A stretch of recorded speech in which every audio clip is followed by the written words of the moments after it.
ಬೆಳಗಾವಿ ಅಧಿವೇಶನ ಮುಗೀತಿವತ್ತು. ಸಿದ್ದರಾಮಯ್ಯನವ್ರಿಗೆ ನೆನ್ನೇನೋ ಹೊಟ್ಟೆ ನೋವಿತ್ತು, ಅವರು ರೆಸ್ಟ್ ಮಾಡಿದರು, ಇವತ್ತು ಬಂದಿದ್ದರು ಅಧಿವೇಶನಕ್ಕೆ.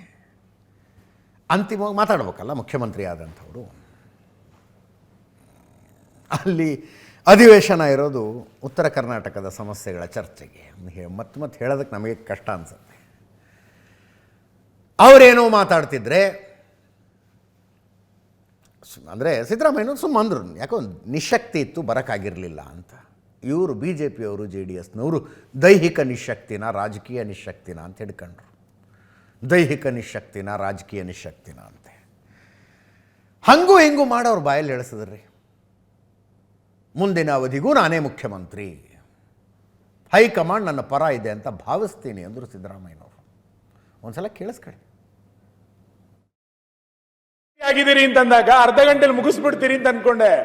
ನಿಮ್ಮ ರಾಜಕೀಯ ನಿಶಕ್ತಿಯೂ ಆಗಿಲ್ಲ ಇದರಲ್ಲಿ, ದೇಹ ನಿಶಕ್ತಿಯೂ ಆಗಿಲ್ಲ ಇದರಲ್ಲಿ. ನೋಡಿದ್ರೆ ಬಹಳ ಗಟ್ಮುಟ್ಟಾಗಿದ್ದಂಗೆ ಕಾಣ್ತಾ ಇದೆ ನನಗೆ. ಅಧ್ಯಕ್ಷರೇ, ನಾನು ಐದು ಮುಖ್ಯಮಂತ್ರಿಗಳ ಭಾಷಣ ಕೇಳಿದ್ದೀನಿ. ಹೇಳಿದ್ದೆ ಹೇಳ್ತಾರೆ, ಮತ್ತೆ ಯಾವುದು ರಾಜಕೀಯ ನಿಶಕ್ತಿ ಇಲ್ಲ, ಎಲ್ಲ ಕೇಳಿದ್ದೀವಿ. ಈ ಉತ್ತರ ಕರ್ನಾಟಕ ಏನು ಕೊಡ್ತೀವಿ ಅಂತ ಹೇಳಿ ಸಾಕು. ಹಾಡಿದ್ದೆ ಹಾಡು ಕಿಸ್ಬಾಯ್ದಾಸ ಬೇಡ ನಮಗೆ. ಕರೆಕ್ಟ್ ಇಲ್ಲ ಹೇಳಿ. ಪ್ರತಿಪಕ್ಷ ನಾಯಕರೇ, 2.5 ವರ್ಷಕ್ಕೂ ಪ್ರತಿಪಕ್ಷ ನೀವು ಉತ್ತರ ಕರ್ನಾಟಕ 2.5 ವರ್ಷ ಅಂತ ಹೇಳೇ ಇಲ್ಲ. ನಿಮ್ಗೆ ಯಾಕೆ 2.5 ವರ್ಷ ಅಂತ ಹೇಳಿಲ್ಲ? ಸ್ವಲ್ಪ ಸಮಾಧಾನ, ಸ್ವಲ್ಪ 2.5 ವರ್ಷ ಅಂತ ಇಲ್ಲ, ತೀರ್ಮಾನ ಬರಬೇಡಿ. ನನ್ನ ಪರವಾಗಿರಿ. ನಾನು 5 ವರ್ಷ ತುಂಬಿಸಿದ್ದೀನಿ, ಮತ್ತೆ 2ನೇ ಸಾರಿ ಮುಖ್ಯಮಂತ್ರಿ ಆಗಿದ್ದೀನಿ. ಈಗ ನಾನೇ ಮುಖ್ಯಮಂತ್ರಿ. ಕೇಳಪ್ಪ, ಹೈಕಮಾಂಡ್ನವರು ನನ್ನ ಪ್ರಕಾರ ನನ್ನ ಪರವಾಗೇ ಇರೋದು. ಹೈಕಮಾಂಡ್ನವರು ಏನ್ ತೀರ್ಮಾನ ಮಾಡ್ತಾರೆ ಅದ್ರ ಪ್ರಕಾರ ನಡ್ಕೊಳ್ಳೋದು ನಾವು.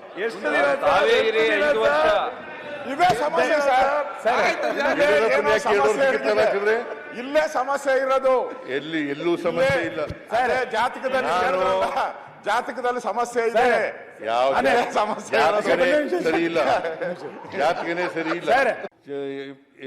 ಲೆಜಿಸ್ಲೇಚರ್ ಪಾರ್ಟಿ ಮೀಟಿಂಗ್ ನಲ್ಲಿ ಶಾಸಕರ ಆಯ್ಕೆ ಮಾಡಬೇಕು, ಆಮೇಲೆ ಹೈಕಮಾಂಡ್ನವ್ರು ತೀರ್ಮಾನ ಮಾಡಬೇಕು.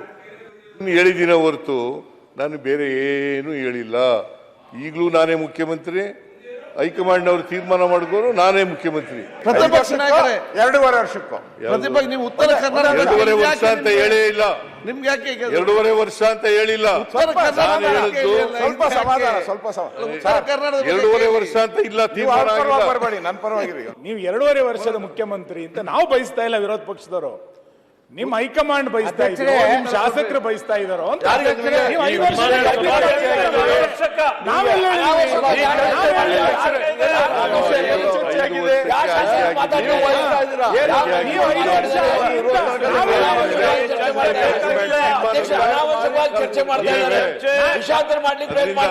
ಮಾನ್ಯ ಅಧ್ಯಕ್ಷರೇ, ನಾನು ಅವ್ರಿಗೆಲ್ಲ ಉತ್ತರ ಕೊಡಕ್ ಹೋಗಲ್ಲ. ಬಟ್ ಈಗ ನಾನೇ ಮುಖ್ಯಮಂತ್ರಿ. ಅಧ್ಯಕ್ಷರೇ, 2.5 ವರ್ಷ ಆಗಿದೆ, ನಾನೇ ಮುಖ್ಯಮಂತ್ರಿ. ಮುಂದೆನೂ ನಾನೇ ಇರ್ತೀನಿ. ಅದೇ ಬೇಕಾಗಿರೋದು ಸರ್. ಈಗ ಅಧ್ಯಕ್ಷರೇ, ನಿನ್ ಭಾಷಣ ಎಲ್ಲ ಕೇಳಿದ್ದೀನಿ ಅಶೋಕ್. ಸನ್ಮಾನ್ಯ ಅಶೋಕ್, ನೀವು ಉತ್ತರ ಕರ್ನಾಟಕದ ಬಗ್ಗೆ ಇವತ್ತೆಲ್ಲ ಇದು ಅನೌನ್ಸ್ ಮಾಡ್ತೀರಲ್ಲ, ಈಗ ಇದನ್ನ ಅನುಷ್ಠಾನಕ್ಕೆ ತರಕ್ಕೂ ನೀವೇ ಇರ್ಬೇಕು ಅಂತ. ಅಧ್ಯಕ್ಷರೇ, ಅಷ್ಟೇ. ನೀವು ಅರ್ಥನೆ ಮಾಡ್ಕೊತಾ ಇಲ್ಲ. ನಾನೇ ಇರ್ತೀನಿ ಅಷ್ಟೇ ಹೇಳಿ. 5 ವರ್ಷ ಇರ್ತೀನಿ, ಲೀಡರ್ ಆಫ್ ದಿ ಅಪೋಸಿಷನ್ ಆಗಿ. We agree sir. ಅವರೇ 5 ವರ್ಷ ಮುಖ್ಯ, ಅವರೇ ಹೇಳೋದಲ್ಲ, ಇವ್ರು ಹೈಕಮಾಂಡ್ 5 ವರ್ಷ. ಅಶೋಕ್ ಅವರೇ 5 ವರ್ಷ ಸರ್. ಯಾಕೆ ಅವ್ರ ಮೇಲೆ ವಿಶ್ವಾಸ ಕಮ್ಮಿ?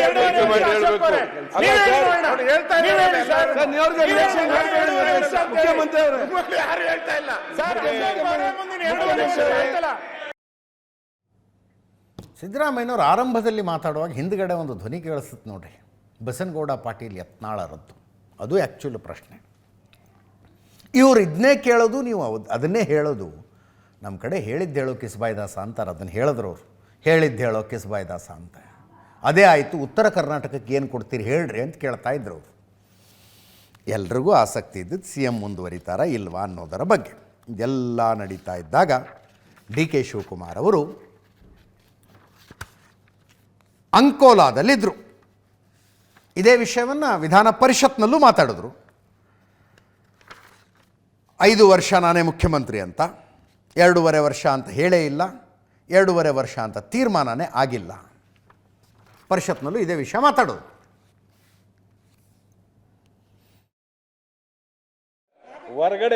ಹೊರಗಡೆ ಎಲ್ಲ ಮಾತಾಡ್ತಾರೆ, ಯಾಕೋ ಈ ನಡುವೆ ಅಲಗಾಡ್ತಾ ಇದೆ ಸ್ವಲ್ಪ ಅಂತ.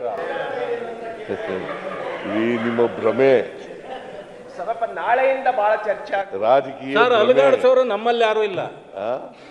ಅಲಗಾಡಿಸೋರು ನಮ್ಮಲ್ಲಿ ಯಾರು ಇಲ್ಲ. ಈಗ ನಾವು ನಿಮ್ಮನ್ನು ಫ್ರೀ ಬಿಟ್ಬಿಟ್ಟಿದೀವಿ.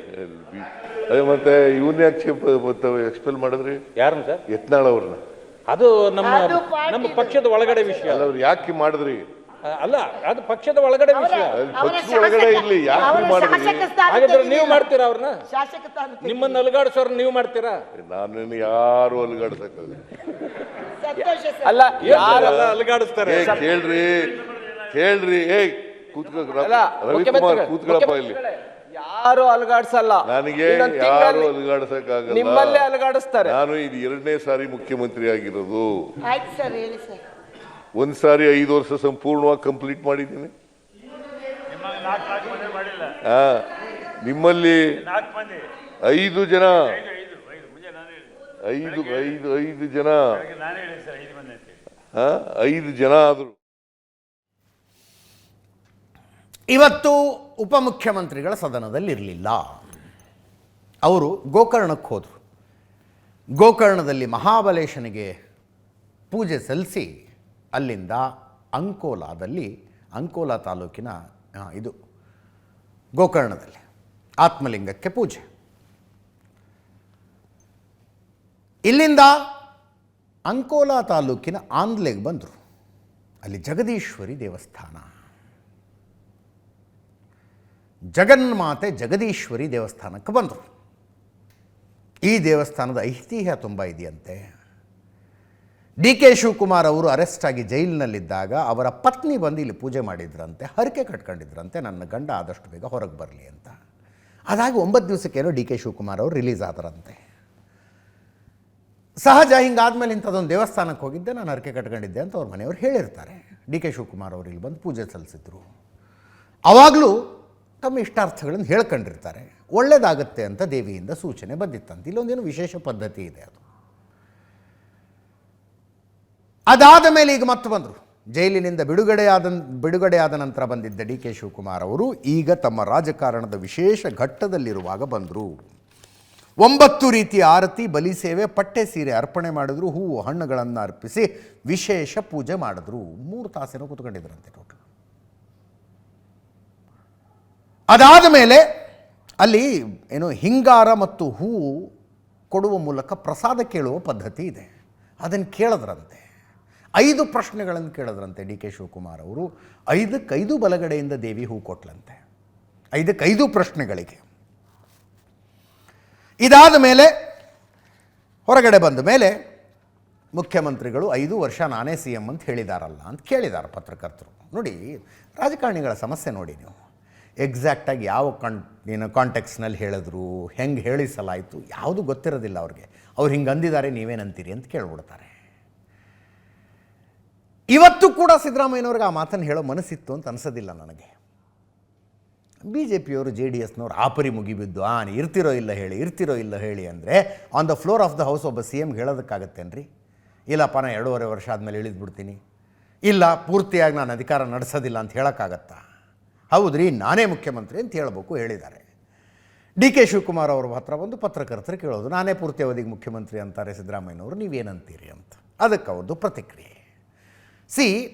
ಈ ಇಡೀ ನಾಯಕತ್ವ ಬದಲಾವಣೆಯ ಗೊಂದಲ ಶುರುವಾದ ನಂತರ ಡಿ.ಕೆ. ಶಿವಕುಮಾರ್ ಅವರ ಇದುವರೆಗಿನ ಹೇಳಿಕೆಗಳಿದಾವಲ್ಲ, ನನ್ನ ರೀಡಿಂಗ್ ಪ್ರಕಾರ ಇವತ್ತಿನ ಹೇಳಿಕೆ ಅತ್ಯಂತ ಸ್ಟ್ರಾಂಗ್ ಆದಂಥದ್ದು. We have an understanding, I am waiting for that day ಅಂತ ಟೈಮ್ಸ್ ನೌ ನ್ಯೂಸ್ ಚಾನಲ್ಗೆ ಇಂಟರ್ವ್ಯೂನಲ್ಲಿ ಹೇಳಿದ್ರು ಅವರು, ದಿಲ್ಲಿಲಿ ಕೂತ್ಕೊಂಡು. ಅದು ಸಂಚಲನಕಾರಿ. ಇವತ್ತು ಆದ ಒಪ್ಪಂದದಂತೆ ನಡೆದುಕೊಳ್ತಾರೆ ಅಂತ ನಂಬ್ತೀನಿ ಅಂತಂದರು. ಮತ್ತೊಮ್ಮೆ ಒಪ್ಪಂದವನ್ನು ನೆನಪಿಸ್ತಾ ಇದ್ದಾರೆ ಡಿ.ಕೆ. ಶಿವಕುಮಾರ್ ಅವರು. ಕೇಳಿಸ್ಕೊಳ್ಳಿ ಪೂರ್ತಿಯಾಗಿ. ಸುಮಾರು 5 ವರ್ಷದ ಹಿಂದೆ ನಾನು ಈ ಸ್ಥಳಕ್ಕೆ ಬಂದು ಈ ದೇವಿಯಲ್ಲಿ ನನಗೆ ಯಾವುದೋ ಒಂದು ನನ್ನ ಕುಟುಂಬದ ಕೆಲಸದ ಬಗ್ಗೆ ನಾನು ಪ್ರಾರ್ಥನೆ ಮಾಡಿದ್ದೆ. ಅದು ನನ್ನ ಇಷ್ಟ ನೆರವೇರಿತು. ಆ ತಾಯಿಗೆ ಮತ್ತೆ ಬರ್ತೀನಿ ಅಂತ ನಾನು ಬೇಡಿಕೆ ಮಾಡಿಕೊಂಡಿದ್ದೆ.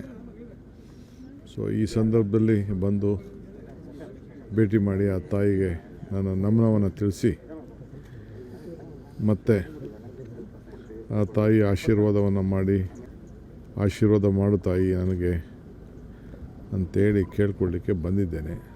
ನಾನು ಯಾವತ್ತೂ ಅವರು 5 ವರ್ಷ ಇರಲ್ಲ ಅಂತ ನಾನು ಹೇಳಿಲ್ವಲ್ಲ. ಹೈಕಮಾಂಡ್ ಅವ್ರ ಪರ ಇಲ್ಲ ಅಂತ ಹೇಳಿಲ್ಲ. ಅವ್ರ ಹೈಕಮಾಂಡ್ ಇರೋದಕ್ಕೇ ಅವ್ರು ರಾಜ್ಯದ ಮುಖ್ಯಮಂತ್ರಿ ಆಗಿರೋದು. ಪಕ್ಷ ನಿರ್ಧಾರ ಮಾಡಿರೋ ಪ್ರಕಾರ ಅವರಿದ್ದಾರೆ. ನಾನು ಅವರಿಬ್ಬರು ಒಪ್ಪಂದಕ್ಕೆ ಬಂದಿದ್ದೀವಿ. ನಮ್ಮ ಹೈಕಮಾಂಡು ಒಂದು ಒಪ್ಪಂದಕ್ಕೆ ತಂದಿದೆ. ಆ ಪ್ರಕಾರ ಇಬ್ಬರು ಮಾತಾಡಿದ್ದೇವೆ, ಇಬ್ಬರು ಅನೇಕ ಬಾರಿ ಹೇಳಿದ್ದೇವೆ. ಆ ಪ್ರಕಾರ ಇಬ್ಬರು ನಡ್ಕೊಂಡು ಹೋಗ್ತೇವೆ. ಅದೆಲ್ಲ ನಾನು ಹೇಳೋಕ್ಕೆ ತಯಾರಿಲ್ಲ. ಆ ತಾಯಿಗೆ ನನಗೆ ಇರೋಂಥ ವಿಚಾರ, ಭಕ್ತಂಗೂ ಭಗವಂತನಿಗೂ ಇರೋಂಥ ವಿಚಾರ. ಸೊ ತಾಯಿ ನನಗೇನು ಹೇಳಿದ್ದಾಳೆ, ನಾನು ತಾಯಿ ಹತ್ರ ಏನು ಮಾತಾಡಿದ್ದೀನಿ, ನಮ್ಮಿಬ್ರಿಗೆ ಬಿಟ್ಟಿದ್ದು. ಡೇಟ್ ಕೊಟ್ಟಿತ್ತು ದೇವಿ ಸರ್, ಸಮಸ್ಯೆ ಬಂದಾಗ ಪರಿಹಾರ ಈ ಡೇಟ್ ಒಳಗೆ ಪರಿಹಾರ ಮಾಡಿಕೊಡ್ತೇನೆ. ಇವತ್ತು ಡೇಟ್ ಕೊಟ್ಟಿದ್ದು ಸರ್ ಅದು.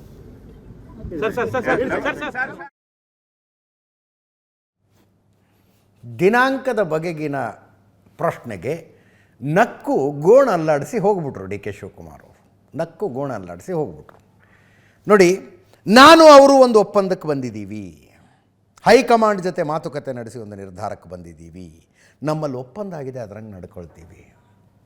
ಈ ವಾಕ್ಯಗಳಿರುವ ಕಾರಣಕ್ಕೆ ನಾನು ಹೇಳಿದ್ದು ಇದುವರೆಗಿನ ಅತ್ಯಂತ ಸ್ಟ್ರಾಂಗ್ ಸ್ಟೇಟ್ಮೆಂಟು ಡಿ ಕೆ ಶಿವಕುಮಾರರದ್ದು ಅಂತ. ಬಹುಶಃ ಇವ್ರದ್ದೇನು ಬ್ರೇಕ್ಫಾಸ್ಟ್ ಮೀಟಿಂಗ್ ಇತ್ತಲ್ಲ, ಅದರ ಉದ್ದೇಶವೇ ಬೆಳಗಾವಿ ಅಧಿವೇಶನವೊಂದನ್ನು ಸಾಂಗವಾಗಿ ಮುಗಿಸ್ಬಿಡ್ಲಿ ಅನ್ನೋದಾಗಿತ್ತು. ಮುಗೀತದು. ಇನ್ನು ಮೇಲೆ ಆ್ಯಕ್ಟಿವಿಟಿ ಶುರುವಾಗ್ತವೆ ಅನ್ಸುತ್ತೆ ನನಗೆ ಎರಡೂ ಕಡೆಯಿಂದ. ಇವ್ರ ಕಡೆಯವರು ದಿಲ್ಲಿಗೆ ಹೋಗೋದು, ಅವ್ರ ಕಡೆಯವರು ಡಿನ್ನರ್ ಮೀಟಿಂಗ್ಗಳನ್ನು ಮಾಡೋದು, ಅಲ್ಲಲ್ಲಿ ಸಮಾವೇಶಗಳಾಗೋದು, ಅವೆಲ್ಲ ಶುರುವಾಗ್ತವೋ ಏನೋ. ನೆನ್ನೆ ಸಿದ್ದರಾಮಯ್ಯನವ್ರ ಡಿನ್ನರ್ ಮೀಟಿಂಗ್ನಲ್ಲಿ ಅಂಥದ್ದೊಂದು ಡಿಸಿಷನ್ ಆಗಿದೆ ಅಂತ ಸುದ್ದಿ ಇದೆ. ಆಮೇಲೆ ಬರ್ತೀನಿ ಅದಕ್ಕೆ. ಗಣೇಶ್ ನಾಯ್ಕ ಅಂತ ಜಗದೀಶ್ವರಿ ದೇವಸ್ಥಾನದ ಅರ್ಚಕರು ಅವರು ಮಾತಾಡಿದ್ರು. ಅದು 5 ಪ್ರಶ್ನೆ ಕೇಳಿದ್ರಲ್ಲ, ಅದರಲ್ಲಿ ಒಂದು ಪ್ರಶ್ನೆ ದಿನಾಂಕಕ್ಕೆ ಸಂಬಂಧಪಟ್ಟಿದ್ದಾಗಿತ್ತಂತೆ. ಆ ಪ್ರಶ್ನೆಗೆ ಉತ್ತರ ಏನು ಬಂತು ಅನ್ನೋದು ಡಿ ಕೆ ಶಿವಕುಮಾರರಿಗೆ ಗೊತ್ತು, ಆ ಗಣೇಶ್ ನಾಯಕರಿಗೆ ಗೊತ್ತು. ಡಿ ಕೆ ಶಿವಕುಮಾರ್ ಅವ್ರು ಹೇಳಲಿಲ್ಲ, ಆದ್ದರಿಂದ ನಾನು ಹೇಳೋದಿಲ್ಲ ಅಂದರು ಅವರು.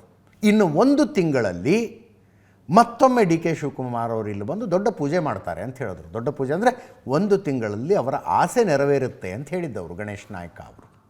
ಕೇಳಿಸ್ಕಡೆ. ದೇವಿಗೆ ಹೂವು, ಪೂಜೆ, ಅಭಿಷೇಕ, ನೈವೇದ್ಯಾದಿಗಳ ಎಲ್ಲದನ್ನು ಅವರ ದೇವಿಗೆ ಏನೇನು ಬೇಕಾ ಎಲ್ಲದನ್ನು ಸಮರ್ಪಣೆ ಮಾಡಿದ್ದಾರೆ. ಹಿಂದೆ ಕೇಳಿದ್ರು ಅವರು, ಆ ಥರನೇ ಈಗ ಡೇಟ್ ಟು ಡೇಟಲ್ಲಿ ಕೇಳಿದ್ದಾರೆ. ಅವರಿಗೆ ತಾಯಿ ಅಭಿಹಸ್ತ ನೀಡಿದ್ದಾಳೆ. ಈ ಬಾರಿ ಡಿಸೆಂಬರ್ಗೆ CM ಸ್ಥಾನ ಬಗ್ಗೆ ಆಗಿರ್ಬೋದು ಅಥವಾ ವಿವಿಧ ಸಮಸ್ಯೆಗಳ ಬಗ್ಗೆ ಆಗಿರ್ಬೋದು, ಅದರ ಕೂಡ ಈಗ ಪ್ರಸ್ತಾಪನೆ ಮಾಡಿದಾರ ಅಲ್ಲಿ ದೇವರ ಮುಂದೆ, ಅದರ ಬಗ್ಗೆ ಗ್ರೀನ್ ಸಿಗ್ನಲ್ ಕೊಟ್ಟಿದೆ. ಎಲ್ಲ ಪ್ರಸ್ತಾಪನೆ ಮಾಡಿದ್ದಾರೆ. ಅವ್ರ ಮನೆಯಿಂದ ಅವ್ರ ಮನೆಗೆ, ಅವ್ರ ಕುಟುಂಬಕ್ಕೆ ಎಲ್ಲ ಆಗ್ತಿರುವಂಥ ಸಮಸ್ಯೆ ಎಲ್ಲದ್ರ ಬಗ್ಗೂ ಅವರು ತಾಯಿ ಹತ್ರ ಕೇಳಿಕೊಂಡು ತಾಯಿಯವ್ರಿಗೆ ಪರಿಹರಿಸಿ ಕೊಟ್ಟಿದ್ದಾಳೆ. ಅಲ್ಲ, ನಮ್ಮ ದೇವಿ 5 ಥರದಲ್ಲಿ ಮಾತಾಡ್ತದೆ. ಪ್ರತಿಯೊಂದು ಸೂಚನೆಯಲ್ಲೂ ಬಲಗಡೆಯಿಂದನೇ ಬಿತ್ತು ಮತ್ತು ತಲೆ ಮೇಲಿಂದನೇ ಬಿತ್ತು, ಬಾದ ಮೇಲೆ ಎಲ್ಲ ಕಡೆಯಿಂದನೂ ಆಗ್ತದೆ, ಎಲ್ಲ ಕಡೆಯಿಂದನೂ ಕೊಟ್ಟಿದ್ದೇವೆ. ಅವರಿಗೆ ಇವತ್ತಿಂದ ಈ ಕ್ಷಣದಿಂದ ಯಾವುದೇ ಶತ್ರುಗಳದ್ದು, ಯಾವುದೇ ದುಷ್ಟ ಜನರದ್ದು, ದುಷ್ಟ ಶಕ್ತಿಗಳದ್ದು ಯಾವುದೇ ಒಂದು ಅವರಿಗೆ ಸಮಸ್ಯೆಗಳು ಈ ಕ್ಷಣದಿಂದ ಇಲ್ಲ. ತಾಯಿ ಆಶೀರ್ವಾದ ಪಡೆದು ಅನುಗ್ರಹ ಮಾಡ್ಕೊಂಡು ಹೋಗಿದ್ದಾರೆ. ಹಿಂದೆ ಕೇಳಿದ್ರು ಅವರು, ಆ ಥರನೇ ಈಗ ಡೇಟ್ ಟು ಡೇಟಲ್ಲಿ ಕೇಳಿದ್ದಾರೆ. ಅವರಿಗೆ ತಾಯಿ ಅಭಿಹಸ್ತ ನೀಡಿದ್ದಾಳೆ. ದೇವಿಯವರಿಗೇನು ಇಂತಿಷ್ಟು ದಿನದ ಒಳಗೆ ನಿನ್ನ ಸಂಪೂರ್ಣ ಸಮಸ್ಯೆಯನ್ನು ಪರಿಹಾರ ಮಾಡಿಕೊಡ್ತೇನೆ, ಇಷ್ಟಾರ್ಥ ನೆರವೇರಿಸಿಕೊಡ್ತೇನೆ ಅನ್ನೋ ಡೇಟನ್ನು ಕೊಟ್ಟಿದ್ದಾರೆ. ಕೊಟ್ಟಿದೆ ತಾಯಿ. ಅವ್ರು ಹೇಳಿದ್ರಲ್ಲ ನಿಮಗೆ, ನನಗೆ ಇಂತಿಷ್ಟು ಡೇಟ್ ಒಳಗೆ ತಾಯಿ ನನಗೆಲ್ಲ ಸಮಸ್ಯೆ ಬಗೆಹರಿಸಿ ಹೇಳಿದ್ದಾಳೆ, ನಾನು ಮತ್ತೆ ಬರ್ತೇನೆ 1 ತಿಂಗಳಲ್ಲಿ ಹೇಳಿದ್ರಲ್ಲ ಅವರು. ಹಾಗೆ ತಾಯಿ ಡೇಟ್ ಕೊಟ್ಟದ್ದು ಅವ್ರಿಗೆ ಗೊತ್ತಿದೆ. ಅವ್ರು ಬಾಯ್ಬಿಟ್ಟು ಹೇಳಲಿಲ್ಲ, ನಾ ಹಾಗೆ ಹೇಳಲಿಕ್ಕೆ ಆಗೋದಿಲ್ಲ ಅಷ್ಟೇ. ಇದಾಯಿತು. ಇನ್ನೊಂದು ಕಡೆ ನಿನ್ನೆ ಸತೀಶ್ ಜಾರಕಿಹೊಳಿ ಅವರು ಆಯ್ದ ಮುಖಂಡರುಗಳಿಗೆ ಡಿನ್ನರ್ ಏರ್ಪಡಿಸಿದ್ರು ಬೆಳಗಾವಿಯ ತಮ್ಮ ಮನೆಯಲ್ಲಿ. ಆಯ್ದ ಮುಖಂಡರ ಪಟ್ಟಿ ನೋಡಿದೆ ನಾನು. ಸಿದ್ದರಾಮಯ್ಯನವರು, Parameshwar, HC Mahadevappa, Satish Jarkiholi host himself, Zameer Ahmed Khan ಅವರು ಇರಲಿಕ್ಕಿಲ್ಲ ಅಂತ ಸುದ್ದಿ ಇತ್ತು, ಬಟ್ ಇದ್ರು ಅವ್ರು. ನಿನ್ನೆ MC ಸುಧಾಕರ್ ಬಂತು ಹೆಸರು. ಇನ್ನೊಂದು ಶಾಸಕ ಪೊನ್ನಣ್ಣ. MC ಸುಧಾಕರ್ ಯಾಕೆ ಸ್ಟ್ರೆಸ್ ಮಾಡಿ ಹೇಳಿದೆ, he is considered to be close to D K Shivakumar. D K ಶಿವಕುಮಾರ್ಗೆ ಆತ್ಮೀಯರು ಅಂತ ಕನ್ಸಿಡರ್ ಆಗಿರೋರು ಈ ಡಿನ್ನರಿಗೆ ಬಂದ್ರಾ ಅಂತ ಅಂದ್ಕೊಂಡೆ. ನೋಡಿದ್ರೆ ಅದು ಕ್ಲಾರಿಟಿ ಸಿಗ್ತಾ. ಆಮೇಲೆ ಅವ್ರದ್ದೇನೋ ಕೆಲಸ ಇತ್ತಂತೆ ಮುಖ್ಯಮಂತ್ರಿಗಳ ಜೊತೆಗೆ, ಕಾರ್ನಲ್ಲಿ ಜೊತೆಗೆ ಸತೀಶ್ ಜಾರಕಿಹೊಳಿ ಅವರು ಮನೆ ತನಕ ಬಂದಿದ್ದಾರೆ ಅಷ್ಟೇ. ಅವರು ಡಿನ್ನರ್ನಲ್ಲಿ ಭಾಗಿಯಾಗಿರಲಿಲ್ಲ. ಕೆಲಸ ಮುಗಿಸ್ಕೊಂಡು ತಮ್ಮ ಪಾಡಿಗೆ ತಾವು ಹೊರಟಿದ್ದಾರೆ. ಡಿನ್ನರ್ ಅಂತೂ ಆಯಿತು. ಮಹತ್ವದ ವಿಷಯಗಳ ಚರ್ಚೆ ಆಗಿದ್ದಾವೆ ಅನ್ನುವಂಥ ಸುದ್ದಿ. ಒಂದು, ಅಲ್ಲಿ ಸೇರಿದ್ದವರೆಲ್ಲರೂ ಸೇರ್ಕೊಂಡು ಸಿದ್ದರಾಮಯ್ಯನವರ ಮೇಲೆ ಒತ್ತಡ ಹಾಕಿದ್ರಂತೆ, ಯಾವ ಕಾರಣಕ್ಕೂ ನೀವು CM ಸೀಟ್ ಬಿಟ್ಟುಕೊಡೋದಕ್ಕೆ ತಯಾರಾಗಬೇಡಿ ಅಂತ. ಯಾವ ಕಾರಣಕ್ಕೂ ತಯಾರಾಗಬೇಡಿ. ಪತ್ರ ಅಭಿಯಾನವನ್ನು ಮಾಡಿದ್ರೆ ಹೆಂಗೆ ಅಂತ ಚರ್ಚೆ ಆಗಿದೆ. ಸಿದ್ದರಾಮಯ್ಯನವ್ರನ್ನ ಮುಖ್ಯಮಂತ್ರಿ ಸ್ಥಾನದಿಂದ ಕೆಳಗಿಳಿಸಕೂಡ್ದು. ಅವರನ್ನು ಕೆಳಗಿಳಿಸಿದರೆ ಕಾಂಗ್ರೆಸ್ಸಿಗೆ ಜೊತೆ ಗಟ್ಟಿಯಾಗಿ ನಿಂತುಕೊಂಡಿರುವ ಅಹಿಂದ ವೋಟ್ ಬ್ಯಾಂಕ್ಗಳು ಚಿಲ್ಲಾಪಿಲ್ಲಿ ಆಗಿಬಿಡ್ತವೆ ಅಂತ ಶಾಸಕರು, ಸಚಿವರುಗಳೆಲ್ಲ ಪತ್ರ ಬರೆಯೋದಪ್ಪ ಹೈಕಮಾಂಡಿಗೆ ಪತ್ರ ಬರೆಯೋದು, ಅದನ್ನು ಮೀಡಿಯಾಗಳಿಗೆ ರಿಲೀಸ್ ಮಾಡೋದು, ಚರ್ಚೆ ಆಗ್ತಾ ಇರಲಿ ಅದು ಅಂತ. ಅದರ ಜೊತೆಗೆ ಸಿದ್ದರಾಮಯ್ಯನವರೇ, ನೀವು ಕೂಡ ದೆಹಲಿ ವರಿಷ್ಠರನ್ನ ಕನ್ವಿನ್ಸ್ ಮಾಡಿ ನೀವು ಕೆಳಗಿಳಿದ್ರೆ ಅಹಿಂದ ವೋಟ್ಗಳು ಏನೇನಾಗ್ಬಿಡ್ತವೆ ಅಂತ ನೀವು ಕನ್ವಿನ್ಸ್ ಮಾಡಿ ಅಂದ್ರಂತೆ. ಇನ್ನೂ ಒಂದು ಪ್ರಸ್ತಾಪ ಕೂಡ ಬಂತಂತೆ ಆ ಸಭೆಯಲ್ಲಿ. 2022 ಸಿದ್ದರಾಮಯ್ಯನವರು ಮುಖ್ಯಮಂತ್ರಿ ಆಗೋದಕ್ಕಿಂತ ಮುಂಚೆ ಸಿದ್ದರಾಮೋತ್ಸವ ಅಂತ ಒಂದೇನು ನಡೀತಲ್ಲ, ಆ ಥರದ್ದು ಇನ್ನೊಂದು ಮಾಡುವ ಮೂಲಕ ಶಕ್ತಿ ಪ್ರದರ್ಶನ ಮಾಡೋದು. ಆವಾಗ ಅದಕ್ಕೆಲ್ಲ ಒಪ್ಪದಿಲ್ಲ ಹೈಕಮಾಂಡು ಅಂತ ಒಂದು ಮಾತು ಬಂದಿದೆ, ಅಲ್ಲಿ ಅಭಿಪ್ರಾಯ ವ್ಯಕ್ತ ಆಗಿದೆ. ಆಯ್ತಪ್ಪ, ನಾವು ಸಿದ್ದರಾಮೋತ್ಸವ ಅಂತ ಮಾಡದೆ ಹೋದರೂ ಈ ಅಹಿಂದ ಸಂಘಟನೆಗಳು ಸೇರ್ಕೊಂಡು ಮಾಡ್ತಾವಲ್ಲ, ಅಹಿಂದ ಒಕ್ಕೂಟ, ಅವರು ಮಾಡಬೇಕು ಅಂದುಕೊಂಡಿರುವ ಸಮಾವೇಶಗಳನ್ನು ಇನ್ನಷ್ಟು ನಾವು ತನು ಮನ ಧನದಿಂದ ಸಹಾಯ ಮಾಡಿ ದೊಡ್ಡ ಪ್ರಮಾಣದಲ್ಲಿ ಮಾಡಿಸೋದು. ಆ ಸಮಾವೇಶಗಳ ಮೂಲಕ ಸಿದ್ದರಾಮಯ್ಯನವರ ಬದಲಾವಣೆ ಆಗಕೂಡದು ಅನ್ನುವ ಒತ್ತಡ ಹಾಕಿಸ್ಬೇಕು ಅನ್ನುವ ಚರ್ಚೆಗಳಾಗಿದ್ದಾವಂತೆ. ಯಥಾ ಪ್ರಕಾರ ಈ ಡಿನ್ನರ್ ಮುಗಿಸಿ ಹೊರಗೆ ಬಂದವರೆಲ್ಲ ನಾವು ಪಾಲಿಟಿಕ್ಸೇ ಚರ್ಚೆ ಮಾಡಿಲ್ಲ ಅಂತಾರೆ. ಇಲ್ಲೂ ಕೂಡ ಹಾಗೆ ಅಂದಿದ್ದಾರೆ.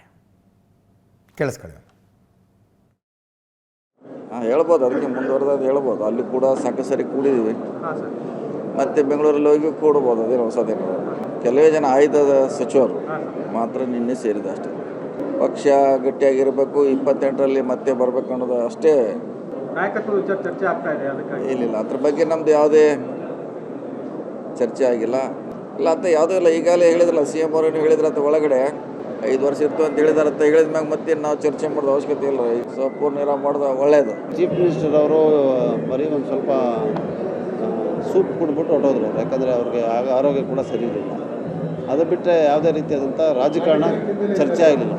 ಈ ಅಧಿವೇಶನದ ನಂತರ ಪಕ್ಷವನ್ನು ಬಲಪಡಿಸಲಿಕ್ಕೆ ಎಲ್ಲರೂ ಕೂರಬೇಕು ಜೊತೆಗೆ ಅಂತೇಳಿ ಅವ್ರು ಮಾತಾಡಿದ್ರು ಅಷ್ಟೇ. ಬಿಟ್ಟರೆ DCM ಅವರು ನಮ್ಮ ಪಕ್ಷದ ಅಧ್ಯಕ್ಷರಿದ್ದಾರೆ, ಅವ್ರನ್ನ ಸೇರಿಸ್ಕೊಂಡೆ ಎಲ್ಲರೂ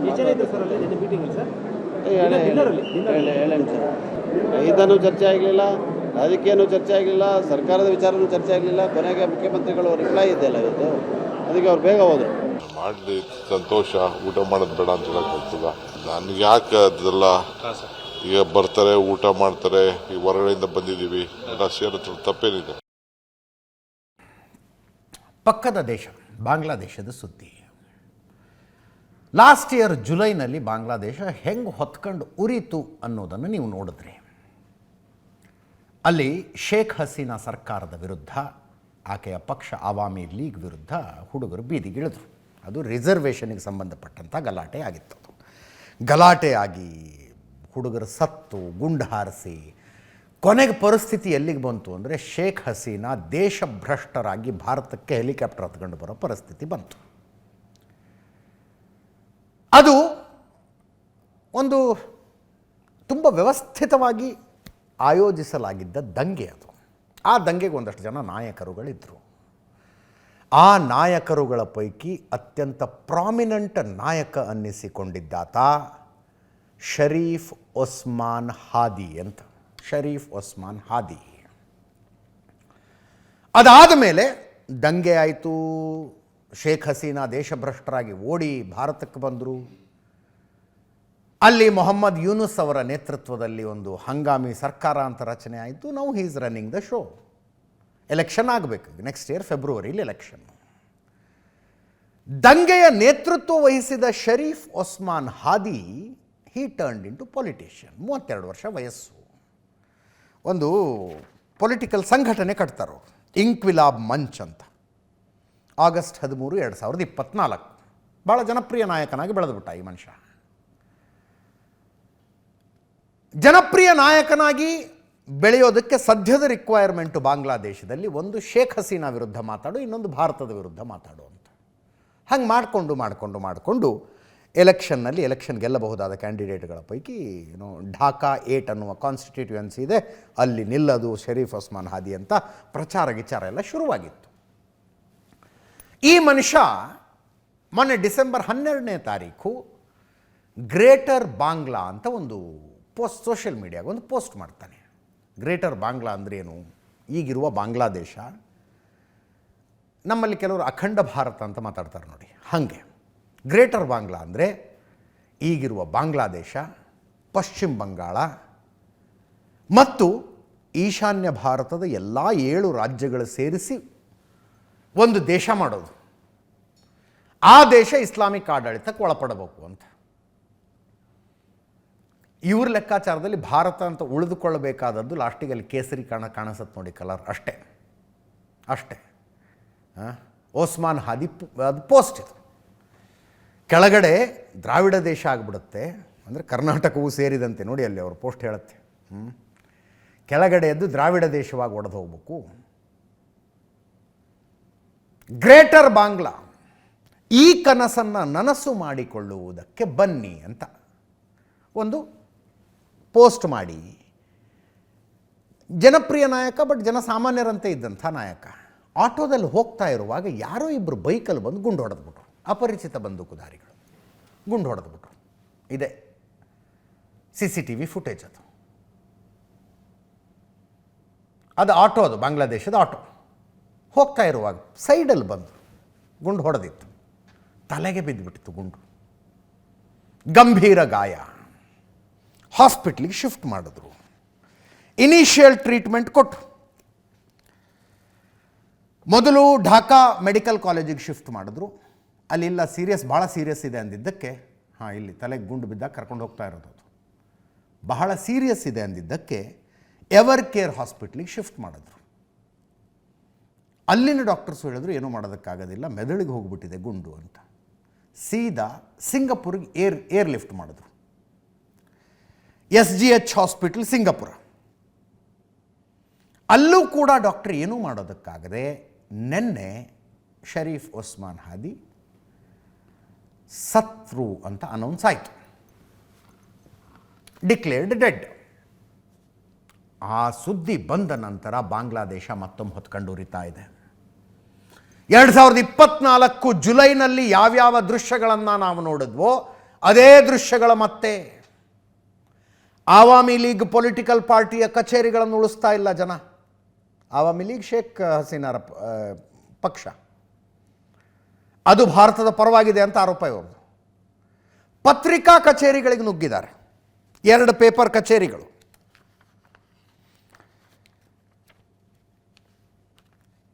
ಡೈಲಿ ಸ್ಟಾರ್ ಅಂತ ಒಂದದರಲ್ಲಿ ಬೆಂಕಿ ಹಚ್ಚಿಬಿಟ್ಟಿದ್ದಾರೆ ಅದಕ್ಕೆ. ಅಂದರೆ ಗೌರ್ಮೆಂಟ್ ಆಫೀಸ್ಗಳು, ಆವಾಮಿ ಲೀಗ್ ಕಚೇರಿಗಳು, 2 ಪೇಪರ್ ಆಫೀಸ್ಗಳು, ಅದು ಹೊತ್ಕೊಂಡು ಉರಿತಾ ಇರೋದು ಡೈಲಿ ಸ್ಟಾರ್ ಅನ್ನುವ ನ್ಯೂಸ್ ಪೇಪರ್ನ ಕಚೇರಿ. ಅದು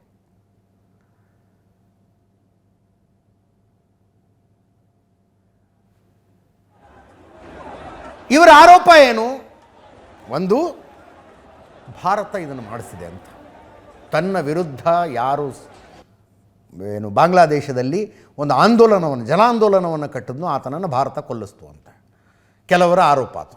ಇನ್ನು ಕೆಲವರು ಕೊಂದಂಥವ್ರು ಭಾರತಕ್ಕೆ ಓಡೋಗ್ಬಿಟ್ಟಿದ್ದಾರೆ, ಭಾರತದಲ್ಲಿ ರಕ್ಷಣೆ ಪಡೆದಿದ್ದಾರೆ ಅವರು, ಆ ಆರೋಪ. ಇನ್ನೊಂದು, ಶೇಖ್ ಹಸೀನಾ ಪಕ್ಷದವರು ತಮ್ಮ ನಾಯಕಿಯನ್ನು ದೇಶಭ್ರಷ್ಟಳಾಗಿ ಓಡಿ ಹೋಗುವಂತೆ ಮಾಡಿದ ಸಿಟ್ಟಿಗೆ ಶೇಖ್ ಹಸೀನಾ ಪಕ್ಷದವರು ಈ ಕೊಲೆ ಮಾಡಿಸಿದ್ದಾರೆ ಅಂತ. ಆ ಆಕ್ರೋಶಕ್ಕೆ ನೋಡಿ, ಢಾಕಾದಲ್ಲಿರುವ ಭಾರತ ರಾಯಭಾರ ಕಚೇರಿಯ ಕಡೆಗೂ ಕೂಡ ಪ್ರತಿಭಟನಾಕಾರರು ನುಗ್ಗಿಬಿಟ್ಟಿದ್ದಾರೆ. ಬಾಂಗ್ಲಾದೇಶ್ ಮಿಲಿಟರಿ ಭಾರತದ ರಾಯಭಾರ ಕಚೇರಿಗೆ ಅಲ್ಲಿ ಪ್ರೊಟೆಕ್ಷನ್ ಕೊಡ್ತಾ ಇದೆ. ವಿದ್ಯಾರ್ಥಿಗಳ ಪ್ರತಿಭಟನೆ ಇದು ಢಾಕಾದಲ್ಲಿರುವ ಇಂಡಿಯನ್ ಎಂಬಸಿ ಮಿಲಿಟರಿ ಪ್ರೊಟೆಕ್ಷನ್ನಲ್ಲಿದೆ. ಈಗ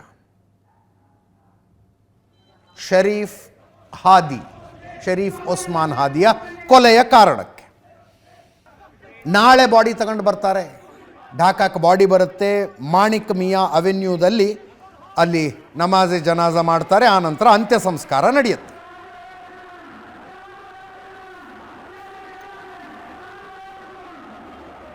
ಸೇರಿರೋ ಜನ ನೋಡಿ ಅಲ್ಲಿ ಉಸ್ಮಾನ್ ಬೆಂಬಲಿಗರ ಪ್ರತಿಭಟನೆ. ಬೇಸಿಕಲಿ ದಕ್ಷಿಣ ಬಾಂಗ್ಲಾದೇಶದ ಜಲಕಾಥಿ ಜಿಲ್ಲೆಯ ಮದರಸಾ ಶಿಕ್ಷಕರೊಬ್ಬರ ಮಗ ಇದೆ. ಮದರಸಾ ಶಿಕ್ಷಕರೊಬ್ಬರ ಮಗ ನಸರಾಬಾದ್ ಕಾಮಿಲ್ ಮದರಸಾದಲ್ಲಿ ಪ್ರಾಥಮಿಕ ಶಿಕ್ಷಣ ಮುಗಿಸಿ ಢಾಕಾ ಯೂನಿವರ್ಸಿಟಿಯಲ್ಲಿ ಪೊಲಿಟಿಕಲ್ ಸೈನ್ಸ್ ಓದ್ತಾ ಇದ್ದಂಥ ವ್ಯಕ್ತಿ. ಢಾಕಾ ಯೂನಿವರ್ಸಿಟಿಯಲ್ಲಿ ಪೊಲಿಟಿಕಲ್ ಸೈನ್ಸ್ ಓದ್ತಾ ಇದ್ದಂಥ ವ್ಯಕ್ತಿ ಇತ್ತೀಚೆಗೆ ಒಂದು ಕಡೆ ಅಂದರೆ ಮೋಸ್ಟ್ಲಿ ಪಾರ್ಟ್ ಟೈಮ್ ಅನಿಸುತ್ತೆ, ಸ್ಕಾಲರ್ಸ್ ಯೂನಿವರ್ಸಿಟಿಯಲ್ಲಿ ಪಾಠನೂ ಮಾಡ್ತಾ ಇದ್ದಂತೆ. 2024 ಜುಲೈ ದಂಗೆಯ ಮುಂಚೂಣಿ ನಾಯಕ ಶೇಖ್ ಹಸೀನಾ ಸರ್ಕಾರದ ವಿರುದ್ಧ ದೊಡ್ಡ ಮಟ್ಟದಲ್ಲಿ ಪ್ರತಿಭಟನೆಯನ್ನು ಹುಟ್ಟುಹಾಕಿದ ಮನುಷ್ಯ. ಆವಾಮಿ ಲೀಗ್ ಸರ್ಕಾರ ಉರುಳಿಸೋದಕ್ಕೆ ಕಾರಣರಾದವರು ಯಾರ್ಯಾರು ಬಾಂಗ್ಲಾದೇಶದಲ್ಲಿ ಅಂತ ಪಟ್ಟಿ ಮಾಡಿದ್ರೆ ಉಸ್ಮಾನ್ ಹೆಸರು ಪ್ರಮುಖವಾಗಿ ಬರ್ತಿತ್ತು. ಇನ್ನೂ 32 ವರ್ಷ ವಯಸ್ಸು. ಇಂಕ್ವಿಲಾಬ್ ಮಂಚ್ ಅನ್ನುವ ಒಂದು ಸಾಮಾಜಿಕ ಸಾಂಸ್ಕೃತಿಕ ವೇದಿಕೆಯನ್ನು ಮಾಡಿಕೊಂಡು ಅದರಲ್ಲಿ ಪೊಲಿಟಿಕಲ್ ಆಕ್ಟಿವಿಟಿ ಶುರು ಮಾಡ್ಕೊಂಡಿದ್ದ ಮನುಷ್ಯ. ಉಗ್ರ ಭಾಷಣಗಳು ಭಾರತದ ವಿರುದ್ಧ, ಅದು ಶೇಖ್ ಹಸೀನಾ ವಿರುದ್ಧ. ಆವಾಮಿ ಲೀಗ್ ಪಾರ್ಟಿನ ನಿಷೇಧನೇ ಮಾಡಿಬಿಡಬೇಕು ಅಂತ ಹೋರಾಟ ಶುರು ಮಾಡ್ಕೊಂಡಿತ್ತು ಇಂಕ್ವಿಲಾಬ್ ಮಂಚ್. ಶೇಖ್ ಹಸೀನಾ ವಿರುದ್ಧ ಪ್ರಕರಣ ಏನು ನಡೀತಲ್ಲ, ಕೇಸ್ ನಡೆದು ಮರಣದಂಡನೆ ಏನು ಘೋಷಣೆ ಆಯ್ತಲ್ಲ, ಆ ಕೇಸಿನ ಹಿಂದಿದ್ದಂಥ ಮನುಷ್ಯ ಕೂಡ ಈತ. ಅಂತಾರಾಷ್ಟ್ರೀಯ ಅಪರಾಧ ಮಂಡಳಿ ತೀರ್ಪಿಗೆ ವಿಪರೀತ ಸ್ವಾಗತ ಕೋರಿದ್ದಂಥ ಮನುಷ್ಯ. He is no more. Bharat ವಿರೋಧಿ ಧೋರಣೆಯೊಂದಿಗೆ ಜನಪ್ರಿಯನಾದಂಥ ಮನುಷ್ಯ. ಈತನನ್ನು ಭಾರತ ಕೊಲ್ಲಿಸಿದೆ ಅಂತ ಕೆಲವರು, ಕೊಂದವರು ಭಾರತಕ್ಕೆ ಪಲಾಯನ ಮಾಡಿದ್ದಾರೆ ಅಂತ ಮತ್ತೆ ಕೆಲವರು, ಈತನ ಹಂತಕರನ್ನು ವಶಕ್ಕೆ ಪಡೆಯೋ ತನಕ ಭಾರತದ ರಾಯಭಾರ ಕಚೇರಿನೇ ಬಂದ್ ಮಾಡಬೇಕು ಅಂತ ಇನ್ನು ಕೆಲವರು. ಹೋರಾಟ ನಡೀತಾ ಇರೋದಿದು. ಇಂಟ್ರೆಸ್ಟಿಂಗ್ಲಿ ಯಾವ ಬೈಕಿನ ಮೇಲೆ ಹಂತಕರು ಬಂದಿದ್ದಾರಲ್ಲ ಆ ಬೈಕಿನ ಮಾಲೀಕ ಅರೆಸ್ಟ್ ಆಗಿದ್ದಾನೆ, ಮೊಹಮ್ಮದ್ ಅಬ್ದುಲ್ ಹನ್ನನ್ ಅಂತ.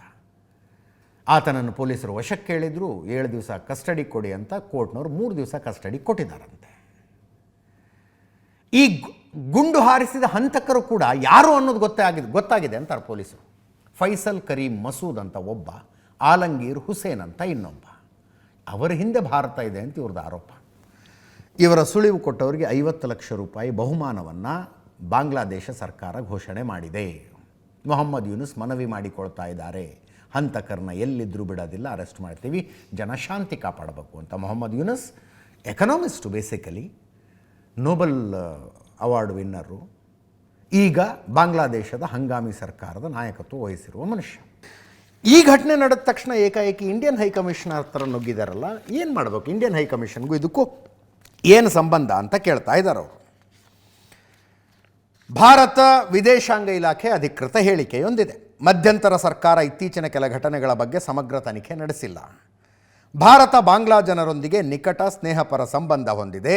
ನಾವು ಬಾಂಗ್ಲಾದೇಶದಲ್ಲಿ ಶಾಂತಿ ಮತ್ತು ಸ್ಥಿರತೆ ಕಾಪಾಡುವವರ ಪರವಾಗಿದ್ದೇವೆ ಅಂತ ವಿದೇಶಾಂಗ ಇಲಾಖೆಯ ಸ್ಟೇಟ್ಮೆಂಟ್ ಒಂದು ರಿಲೀಸ್ ಆಗಿದೆ. ಈ ಮಧ್ಯದಲ್ಲಿ ನೇರವಾಗಿ ಈ ಘಟನೆಗೆ ಕಾರಣ, ಈ ಘಟನೆಗೆ ಸಂಬಂಧ ಅಲ್ಲ, ಆದರೂ ಕೂಡ ನಡೆದಿರುವಂಥ ಒಂದು ಘಟನೆ ಕರಳು ಕಿವುಚೋಂಗಿದೆ.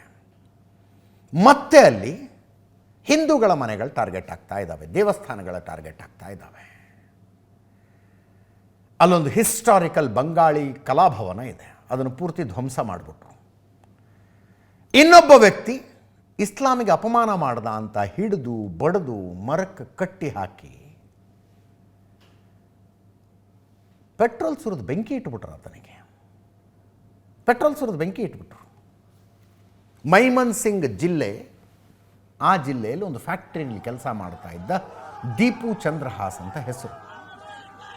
ಆತನ ಇಡೀ ಕುಟುಂಬ ನೋಡ್ತಾ ಇದ್ದಾಗಲೇ ಮನೆಯವರ ಎದುರಿಗೆ ಇವನನ್ನು ಎಳ್ಕೊಂಡು ಹೋಗಿ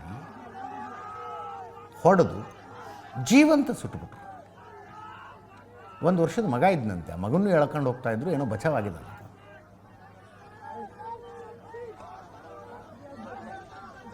ಫ್ಯಾಕ್ಟ್ರಿಲಿ ಜೊತೆ ಕೆಲಸ ಮಾಡಿದವ್ರಿಗೂ ಈತನಿಗೂ ಏನೋ ಜಗಳ ಆಯ್ತಂತೆ.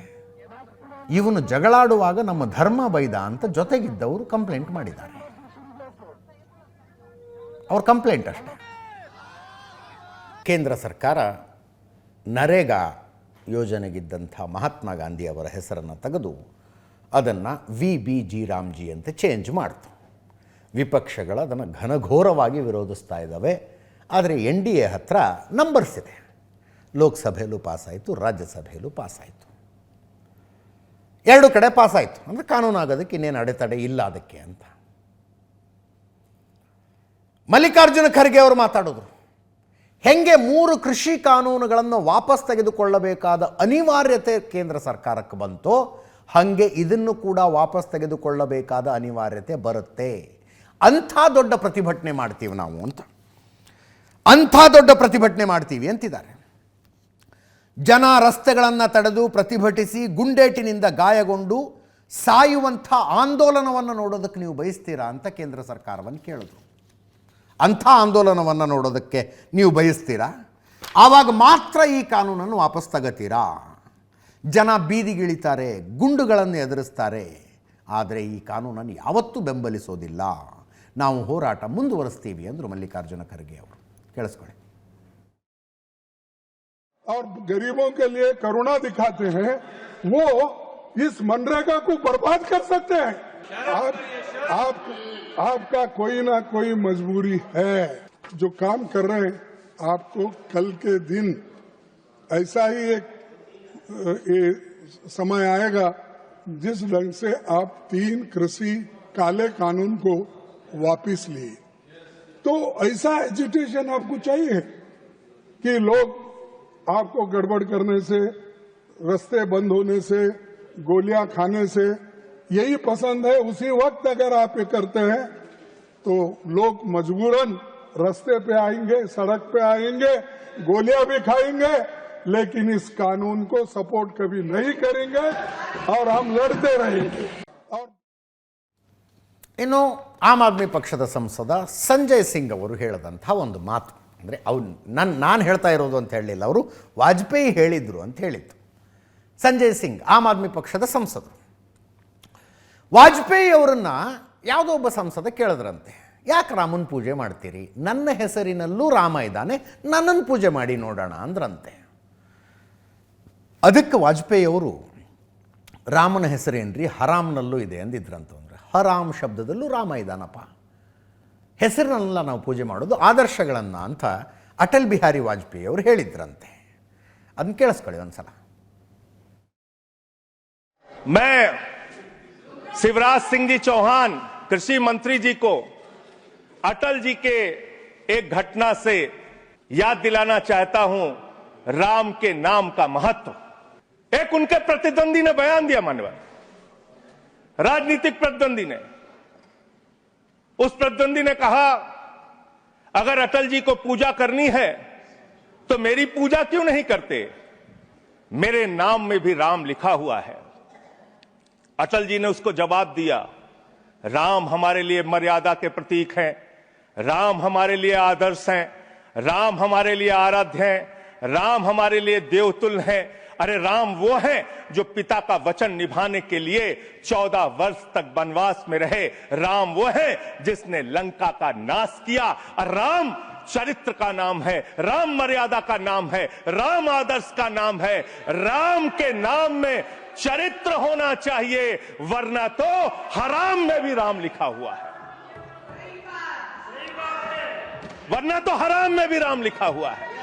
इसलिए राम का नाम लगा लेने मात्र से आपके गुनाह नहीं छिप जाएंगे। मैं शिवराज सिंह जी चौहान नहीं, ये तो कभी भी ये लोग कांग्रेस और इनके जो फ्रेंडली पार्टी है कभी भी राम के बारे में, राम के अस्तित्व के बारे में, राम मंदिर के बारे में कभी भी उन लोगों का श्रद्धा नहीं। अपीजमेंट के पॉलिटिक्स के पहले से भी ऐसे ही करते आए, आज भी ऐसे ही कर रहे। जनता इसीलिए धीरे धीरे उनको कहाँ रखना वही रख रहे।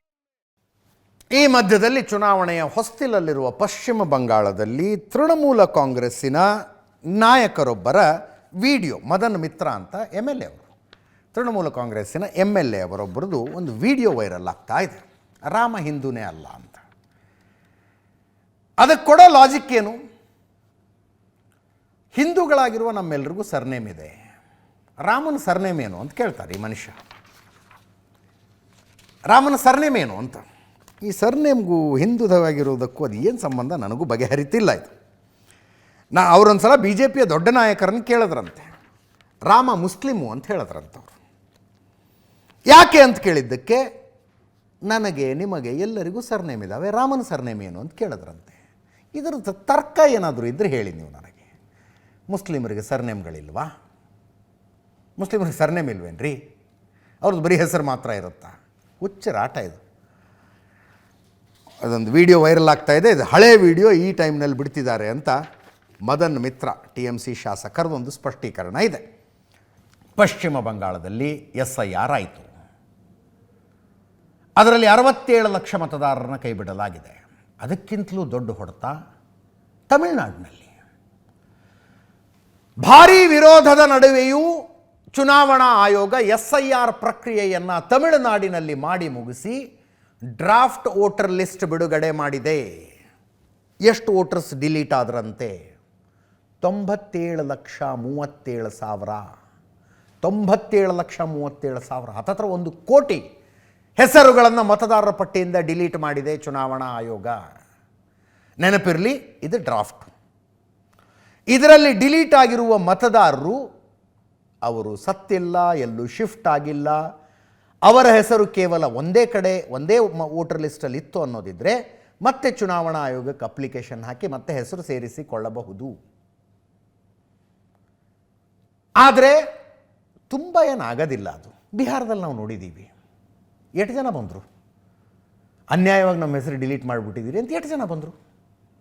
14 ಅರ್ಜಿಯೇನೋ ಸಲ್ಲಿಕೆ ಆಗಿದ್ದು ಅಂತ ನೆನಪು ನನಗೆ, 14. ಪಶ್ಚಿಮ ಬಂಗಾಳದಲ್ಲಿ ನೋಡೋಣ ಎಷ್ಟು ಸಲ್ಲಿಕೆ ಆಗ್ತವೆ ಅಂತ. ತಮಿಳುನಾಡಿನಲ್ಲಿ ನೋಡ್ರಿ 97,37,000 ಹೆಸರುಗಳನ್ನು ಡಿಲೀಟ್ ಮಾಡಿದೆ ಚುನಾವಣಾ ಆಯೋಗ. ಡಿಲೀಟ್ ಮಾಡಿದೆ ಅಂದರೆ ಘೋರ ಅನ್ಯಾಯ ಅಂತ ಅನ್ಕೋಬೇಡಿ. ರೀಸನ್ ಕೊಟ್ಟಿದ್ದಾರೆ ಯಾರ್ಯಾರು ಯಾವ್ಯಾವುದಕ್ಕೆ ಅಂತ. ಇವರ ಪೈಕಿ 97,37,000 ಪೈಕಿ 27 ಲಕ್ಷ ಜನ ಸತ್ತೇ ಹೋಗಿದ್ದಾರೆ. 66 ಲಕ್ಷ ಜನ ಪರ್ಮನೆಂಟ್ಲಿ ಇನ್ನೊಂದು ಕಡೆ ಶಿಫ್ಟ್ ಆಗಿದ್ದಾರೆ. 66 ಲಕ್ಷ. 3,98,000 ಜನರ ಹೆಸರುಗಳು 2, 3, 4 ಕಡೆ ವೋಟರ್ ಲಿಸ್ಟ್ನಲ್ಲಿದ್ದಾವೆ. ಅಂಥವರನ್ನು ಹುಡುಕಿ SIR ಪ್ರಕ್ರಿಯೆಯ ಮೂಲಕ ಎಲೆಕ್ಷನ್ ಕಮಿಷನ್ನು ಡಿಲೀಟ್ ಮಾಡಿದೆ. ಒಟ್ಟು ಕಳೆದ ಚುನಾವಣೆಯಲ್ಲಿ ಈಗ ಲೇಟೆಸ್ಟು 6,41,00,000 ಮತದಾರರಿದ್ದರು ತಮಿಳುನಾಡಿನಲ್ಲಿ. ಈಗ ಹೊಸ ಮತದಾರರ ಪಟ್ಟಿಯಲ್ಲಿ 5,43,00,000 ಮತದಾರರು ಮಾತ್ರ ಇದ್ದಾರೆ. ಇವರ ಪೈಕಿ ಅತಿ ಹೆಚ್ಚು ಡಿಲೀಟ್ ಆಗಿರೋದು ಕೊಯಮತ್ತೂರು ಜಿಲ್ಲೆಯಲ್ಲಿ 6.5 ಲಕ್ಷ, ಕಾಂಜೀಪುರಂನಲ್ಲಿ 2,74,000, ದಿಂಡಿಗಲ್ನಲ್ಲಿ 2,34,000 ಅತಿ ಹೆಚ್ಚು ಡಿಲೀಟ್ ಆಗಿರೋದು ಇದು. ಚೆನ್ನೈನಲ್ಲಿ ನೋಡಿ, ಅಲ್ಲಿ 14,25,000 ನಕಲಿ ಮತದಾರರು ಅಥವಾ ಮೃತಪಟ್ಟಿರುವ ಮತದಾರರ ಪತ್ತೆಯಾಗಿದ್ದಾರೆ ಅಂತ. ನೇರ ದಿಟ್ಟ ನಿರಂತರ ಸುದ್ದಿಗಾಗಿ ನೋಡ್ತಾ ಇರಿ ಏಷ್ಯಾನೆಟ್ ಸುವರ್ಣ ನ್ಯೂಸ್.